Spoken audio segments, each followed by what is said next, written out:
Number one reason across many years in all the surveys is I don't believe the teachings. And then to specify that, religion and science seem to be at odds with each other.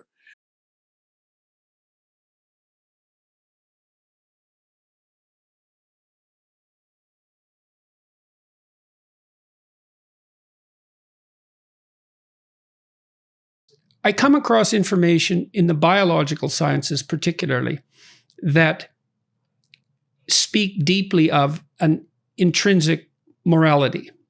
And you see this, you can look at the work of Frans de Waal, for example, who's a Dutch primatologist, and he's been studying the social interactions of chimpanzees. And chimpanzees share a tremendous genetic overlap with human beings. And from an evolutionary perspective, we diverged from our common ancestor with chimpanzees something like 7 million years ago. You know, all the sand of the seashore used to be mountains at one time. Now, how long do you suppose it took to grind all the sand of the seashore? Long time.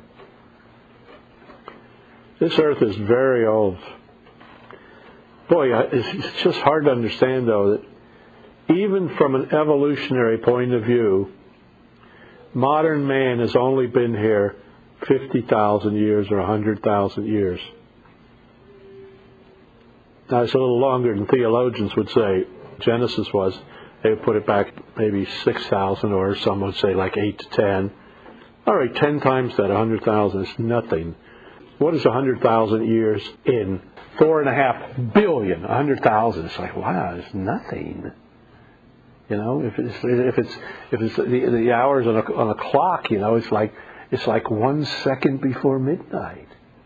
Man appeared, and that's what's so amazing. He did just appear, and everybody knows it. This idea that you can link him back and back is nonsense. And most real scientists know it's nonsense. Modern man just showed up. 50 to 100,000 years ago, there was no modern Homo sapien men. And boom, there they were. Where did they come from? Where did they come from? You know? I mean, the dinosaurs, they figured they lived from 165 million years ago to 50 million years ago. 115 million years dinosaurs existed. Mankind, a couple of thousand. Where did he come from? Boom! There's modern man. Where is he over? He's not there. You've got all these other animals, and then you get back to the lizards and the dinosaurs. There's no men. And this pertains to something we also talked about discussing, which was the continual drain from the church, the Catholic Church, perhaps in particular, but perhaps not in the West, of young people. And I think part of that is their inability to make intellectual sense of everything that they're faced with, a religious tradition and a scientific tradition, especially on the biological front. But not only that, they don't know where to place these things in their view of the world. I think that's partly why my lectures, because you'd asked about that, had become popular, because I am trying to do that. And no, I'll say this. You look at the surveys. There's a lot of surveys now that ask young people precisely that question: how come you left? And people speculate, oh, it must be because of the scandals, or because they had a bad experience in church or something. Number one reason across many years in all the surveys is I don't believe the teachings. And then to specify that, religion and science seem to be at odds with each other. So for young people, the scientific way of knowing is the way of knowing. So it's sort of scientism, at least implicitly, holds sway in the minds of a lot of young people. So once you make that move, knowledge equals the scientific manner of knowing. Well, then the Bible is non-scientific. Therefore, it's, old superstition, Bronze Age mythology, etc. The whole world of non-believers, and let's specifically talk about the scientific community, the ones who've studied a good bit of the aspects on both sides of this thing. What is one of the reasons they just flat out reject the Word of God? Because of these Two-faced, lying, hypocritical theologians. That's why. If somebody suggests to a scientist, you ought to obey the Scriptures or believe the Bible, they say, what? Do you really believe that God created this earth 6,000 years ago? Are you crazy? And here's 5,000 proofs. Here's billions of tons of strata. All of them prove that the earth is very old. You cannot account for 5 miles of sedimentary rocks, which are laid down by water, happening in one flood in a year. Come on. It's just not even conceivable. It took millions and billions of years. So, they assume that what teachers teach about the Bible is true. And maybe they never read a word of the Bible, but they know, theologians teach, that God created the heavens and the earth 6,000 years ago in 6 24-hour periods. They know that that's what's taught. And they know that that's foolish nonsense. We talked a little bit before about the church bleeding its people. They're leaving. The young people are leaving. And my sense of that is it's because the church does not demand enough of young people. Yeah, I think that's right. Doesn't demand enough. And by not demanding enough, it doesn't indicate its faith in their possibility. So we have the theologians poking fun at the scientists. They're so stupid, they think the earth is billions of years old. They don't know God made it in 6 days.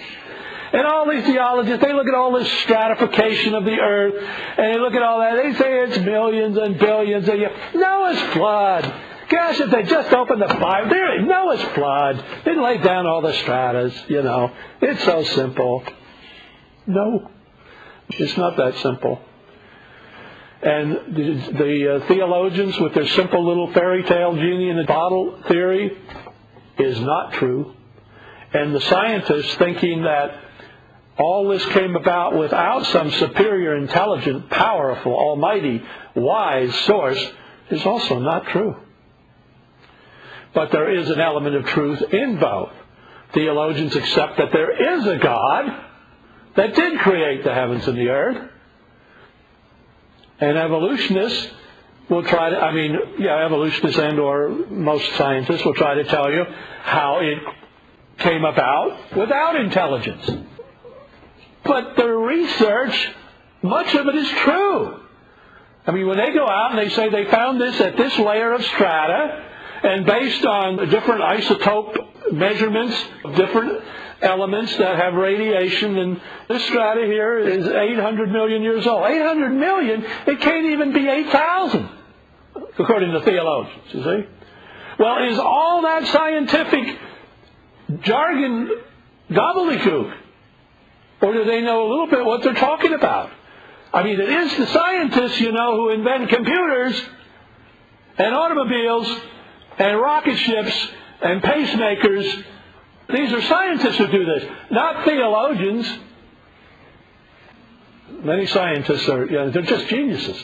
You get a PhD in applied physics from MIT. You're in a small category of people. You got to know something. Science is not as stupid as most religious people want to make it out to be. All scientists are not idiots because they believe that the earth is billions of years old and so on. We need to look at what science has found and see whether or not it's sound or not. Some like to speak of science falsely so called, which is a verse in the King James, but not this King James. In the 1611 edition, they took it out. There is no such thing as science falsely so called in the Scriptures. The word is knowledge, not science. So anybody who tries to tell you about the Bible speaks about false science is nonsense.